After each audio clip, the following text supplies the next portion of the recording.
Welcome to Seven Rivers Sports. I'm your host, Terry Erickson. Each week, an inside look into sports, wellness, fitness, introduce you to some very key celebrities throughout the greater La Crosse area. Well, today, we are welcoming back Coach Mark Guthrie. We're going to talk about his career, but a lot of you remember him from UW-L, and what a gift to this community and to UW-L to have Mark Guthrie back in La Crosse. Welcome back, Coach. Thanks, Terry. It's great to be back. Oh, my gosh. When I read that article in the paper, you were coming back, I thought, how in the heck did that materialize?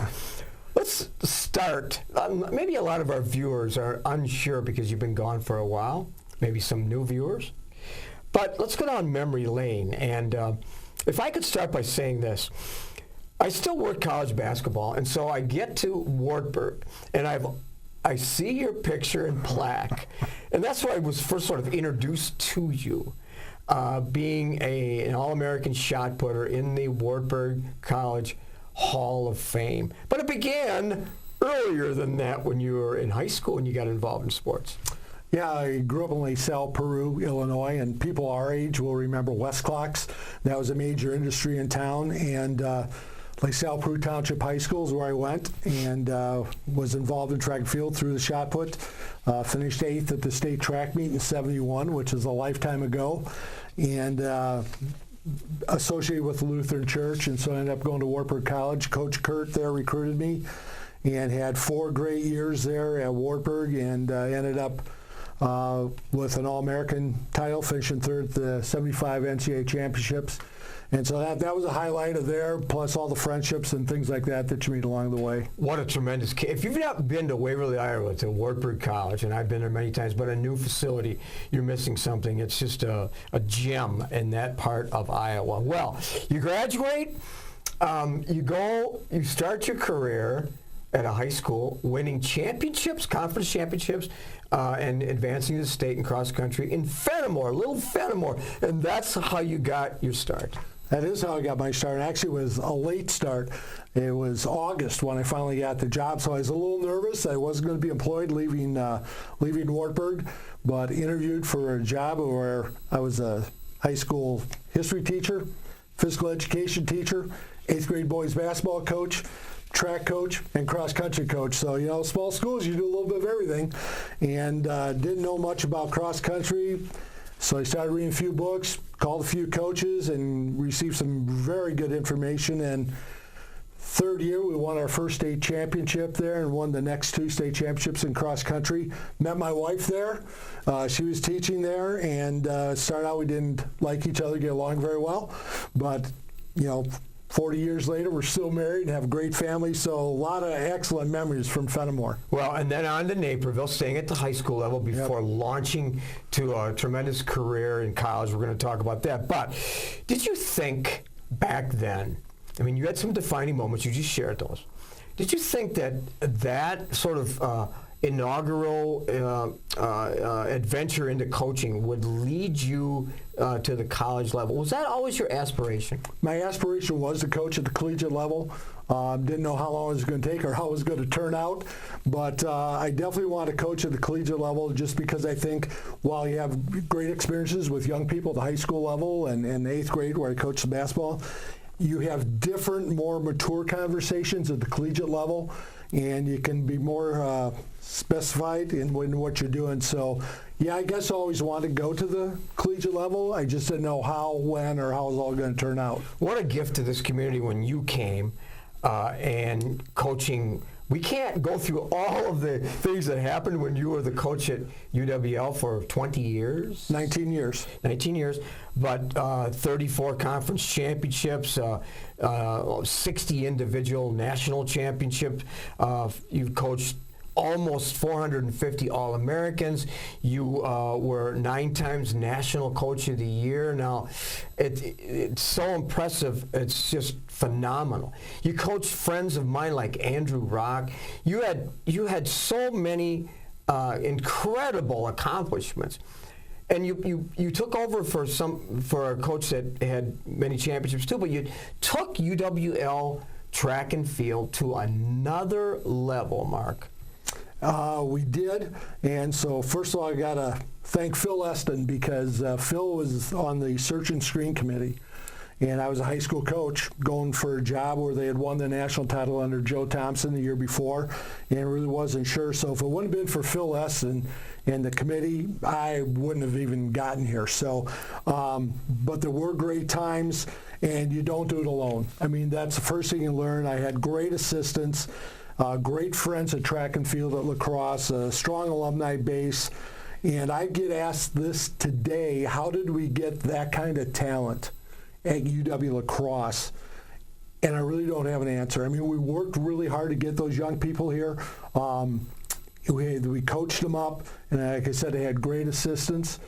And we had the ability to compete against Division I competition because as we became better, I knew a lot of coaches around the Midwest at Division I schools. They allowed us, which they didn't have to do, to compete in their meets. So our student athletes saw track at a Division I level while competing in Division III for national championships. No question about it. That was big. No question about it. And Coach Buckles, a friend of mine, is continue with the excellence that you laid the foundation for. But don't be so humble because, like my coach would say, always said, the speed of the leader determines the rate of the pack. And you were the leader. You determined the rate of the pack, which, again, surpassed maybe even your expectations. But we talked about some defining moments. But personally, some defining moments for you during those 19 years. Well, the first championship, and I always said that was Joe Thompson's championship because by the time I arrived at La Crosse, all the recruiting was done. And so we basically kept that team together. Had to get the bus there on time, but got the team together. It was pretty good when we won. So really, the 88 championship was Joe's. So I felt, won our first national championship that we earned was in 91. And then we were able to put 91, 92, 93 together, and we had people like Bill Schrader, David Coates. I mean, great names in UWL history, and a couple of those people played in the NFL too, so good athletes. So the winning the first one was special. Each one is unique. I don't care if you talk to Super Bowl coaches, World Series coaches. Each one is unique for the events and the things that went into it and the build-up to it. How about emotionally? How about some really moments that brought tears to your eyes? The last championship, when I knew I was going to Wisconsin, that was tough because thank God we won because we were being televised and they were in the huddle with us for my final team huddle and talk to team. The other time that was really hard was with the UWL athlete, but not at UWL. It was Andrew Rock's Olympic run in 2004 in Athens. And you're always used to seeing him in UWL gear, and he comes out in the USA red, white, and blue, and that was pretty doggone special. He's special. Yeah. I stay in contact with him now at Bethel College in St. Paul, deeply involved in FCA and has a great family and so on. And he's and so you had gifted athletes. You coached them up. You used that term. Right. Common now. Yep. But you also developed character, leadership, life lessons. I mean, that's what you were all about too. So that is as important as the championships you won. Talk about that. Yeah, so, I mean, there's life after sport. Sport lasts a pretty short period of time for most people, probably 95% of athletes. Few get to go to the next level, but we felt it was important when they left our program that they were going to be positive people in society. And so we even brought in very successful individuals who owned businesses, who ran companies, to sit down with these people for 30 minutes and just explain what they're looking for, their story, how they got there, to try and give them a vision of what the future was going to be like when they left and what their responsibilities really were going to be, that they're good husbands, good parents, good people in their communities. And to me, when it's all said and done, that scoreboard's going to end a game, and certainly you just have to be a great person, and that's what it was about. Well, and that's what you're all about. Before we go to break, though, you had, and I don't know if a lot of people know this, you had numerous responsibilities at UWL in addition to track and field, and the recruiting, which was a big part of it. I mean, you You had 6 different positions through the course of your 19 years. Yeah, couldn't say no. As Roger Herring said, if you don't do a really good job, they won't ask you to keep doing it. But so I didn't pick up on that lesson. So yeah, I ran football game day. Was in charge of all home events when I first got there, and then that got pared down to just football for game day, track game day, and then I was involved in facilities. I managed the athletic facilities for UW-La Crosse. I was involved in several projects and hiring committees, and I was chair of the gender equity committee at one time. So I wore many hats, but I was talking to somebody the other day. I said, being that active and being with collegiates keeps you young. Oh. I mean, it really does. It's just, I don't know what I'd be like had I not done that at my age, but those are great memories, great times, and it did. It kept me young. Well, I'm around coaches a lot too, and I'm on your campus in Viterbo and so on, and the culture, the energy level, the positivity is something that is certainly a special part of the collegiate life. There's no question about it. I mean, so I can see you still have the same energy, right? Well, slowing down a little bit, but if I get a good night's sleep, I'm good to go. Good, good. Well, we're going to step aside just for a minute. When we come back, we're going to talk more with Coach Mark Guthrie right after this. At Schneider Heating and Air Conditioning, we have assembled a championship team who listens to what your needs are. We install carrier comfort systems that improve the comfort, efficiency, and the air quality of your home and workplace. We serve you with highly trained technicians who are prompt, friendly, and honest. For Gold Star treatment, turn to the experts, Carrier and Schneider Heating and Air Conditioning. Schneider Heating and Air Conditioning, your comfort is our business.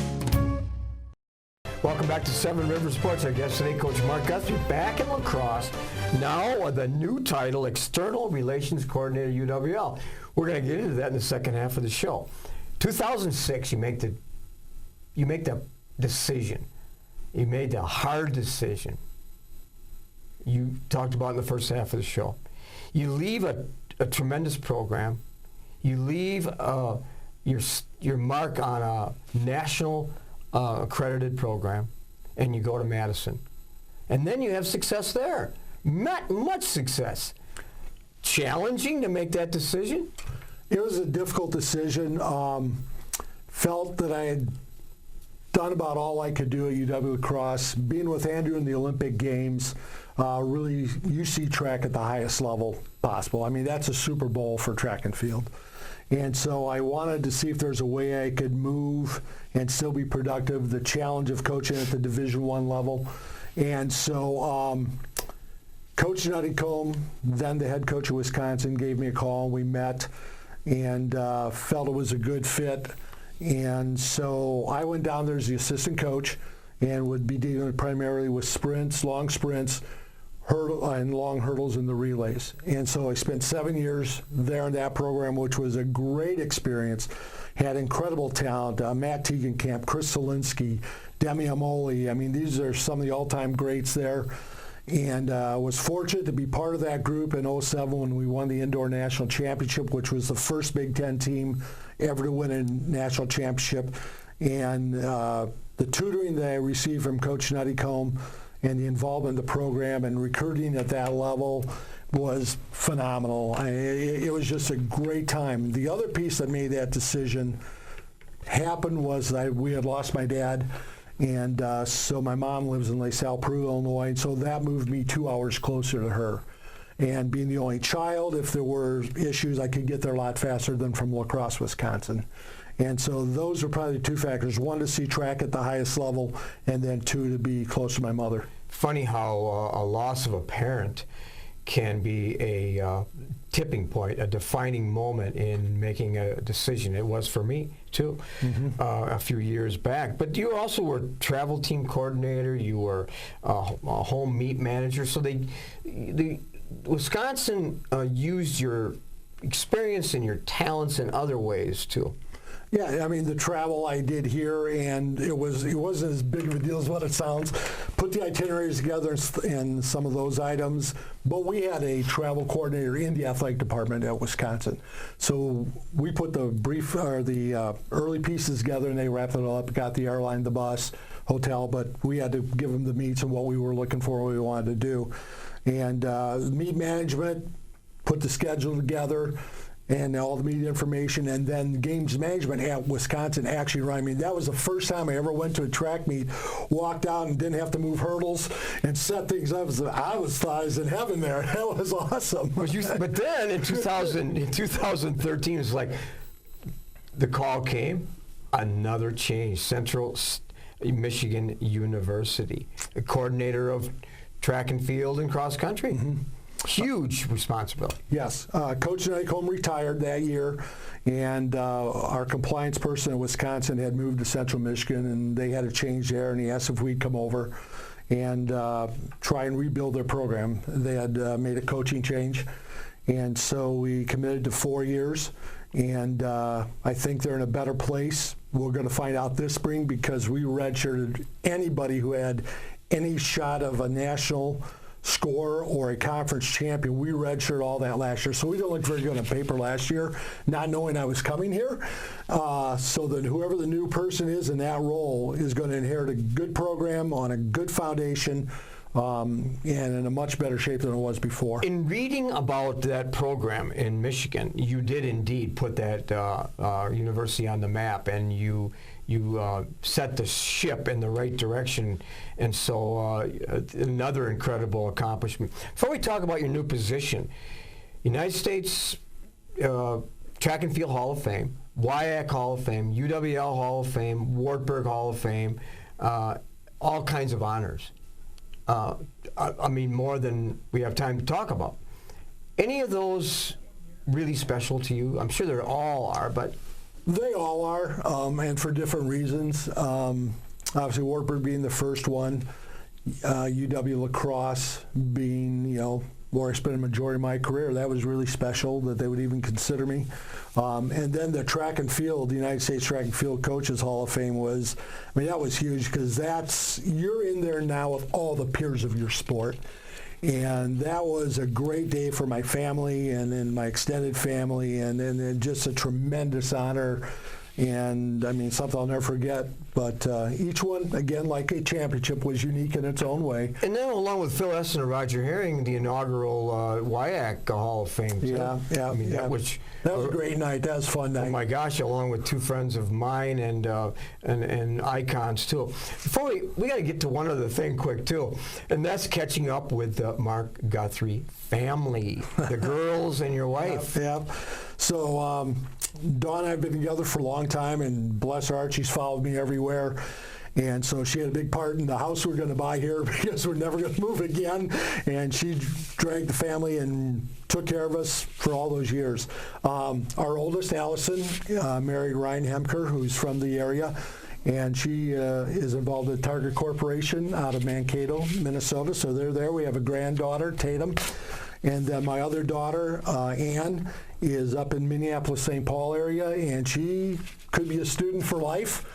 She's leaving that area in September, going to San Diego to start a master's and whatever beyond that for dietetics. So you got a good place to visit then. I do. One of my favorite spots, San Diego. Yep. So, but she's finding out how expensive it is going to be to live there. But family's great. My mom's doing really well. She's 88, going to be 89 here in October. So, still out and about and getting around. So, we've been very fortunate. I would say your career, your family. Everything you've done, you are blessed, my friend. No question about it. External relations coordinator, working with alumni group, the face of the university, working with coaches, taking that building champions in sport, life, and in the community, maybe to another level, being involved in external events and so on. Wow. Did I pretty much tell you your job description or what? Just shorten the interview. I told Kim I was up front, and I think she knew that. One, I've coached. This is something totally new to me and different. So the learning curve's been a little steep. It's a little unique having a former student be your boss now. And but primarily, my primary job is to try and generate external dollars for the athletic department, whether it's through sponsorship, promotion, involved with the stadium suites, events, the Round Ball Rumble, the Eagle Eye golf outing, and continue to try and cultivate our alumni and friends of the UW Athletic Department, and see if there are ways financially that we can give our students even a better experience than they're already getting. La Crosse has always been one of the flagships, I think, of the conference. I'm biased, obviously, but to try and provide them with just great experiences and provide the coaches with the tools and the resources to continue to build great programs at La Crosse. And exactly, and I just read on July 25th, a few days ago, in a periodical, UWL, the 19th best university in the country. I think Boulder was number 1, La Crosse the only one in the state, number 19 in terms of the economic impact on this area, the academics, and just the whole environment of UWL. So using that and the academic excellence and the tremendous staff, part of the package, right? Right, and that's what made recruiting here awesome. Great school, great community, great people, and so I guess in a way I'm not recruiting athletes, I'm recruiting money now. But this whole fundraising piece, it's about relationships. You know, I believe first you have to have a relationship with someone and find out why they want to be invested in the program, and so that's a big piece, and I just don't, I'm really uncomfortable just walking up to Terry Erickson and say, can I have some money? I think it's a two-way street, and you have to have that great relationship, and it has to work for everybody. Well, you are certainly ready-made for the position. Why get out of coaching and make this somewhat drastic change? Coaching at a high level, Division I or a high level Division III, it's a grind. It really is, and I just felt I'd given everything I could give. I could maybe help here and there, and a big piece of it was coming back to this area. We made the decision when we left for Wisconsin 11 years ago that this is where we were going to come back to retire to, because this is where we spent the bulk of our professional life, have a lot of friends in the area. And so we knew we were coming back. We just didn't know when, how, or what we were going to be doing. Kim reached out to me. We had a long conversation. I was very upfront, as I mentioned before. You know, this wasn't my background, but she had faith in me, and so I said I would work as hard as I can for as long as I can do it and as long as I'm doing a good job. So there was that piece about coming back to UW-La Crosse. They gave me an awful lot. This is a way for me to give back. Mm-hmm. Well, I mean, again, a perfect person to take that external relations coordinator position, face of UWL, lots of potential in this area. As we close the show, do you have any immediate goals in what you want to do? Immediate goal is what we just briefly stated, is to keep UW-La Crosse at the top and enhance the program, the student-athlete experience any way we can, and so that when they leave here, not only have they gotten a great education, a great school, and a great community, but they've been able to experience some things they normally would not have had the ability to experience. Good, and I'm sure that'll happen. Yep. And what a gift to the community, as I said at the opening of the show, to have you back, and a gift to us on Seven Rivers Sports to have you as our guest today. Thank you, Mark Guthrie. Thanks, Terry. Appreciate it. We'll be back with some closing thoughts right after this. At Schneider Heating and Air Conditioning, we have assembled a championship team. Who listens to what your needs are. We install carrier comfort systems that improve the comfort, efficiency, and the air quality of your home and workplace. We serve you with highly trained technicians who are prompt, friendly, and honest. For Gold Star treatment, turn to the experts, Carrier and Schneider Heating and Air Conditioning. Schneider Heating and Air Conditioning. Your comfort is our business. Welcome back to Seven Rivers Sports. I hope you enjoyed our interview with Mark Guthrie. He will bring a lot to La Crosse and to UWL. Well, August is here, so we're planning on our fall football programming. Many guests here on Seven Rivers Sports, and we'll be broadcasting games, both college and high school, beginning later this month. We're broadening our list of guests as we continue to look for ways to improve the program. So, if you have a thought on a guest or a topic, please contact us here at the studio. Check your local listings as we continue to bring you Nights of Thunder Racing every Thursday and every Sunday night at 7 p.m. Thanks for joining us this week. Until next week, I'm your host, Terry Erickson, hoping you will have an active and a healthy week ahead.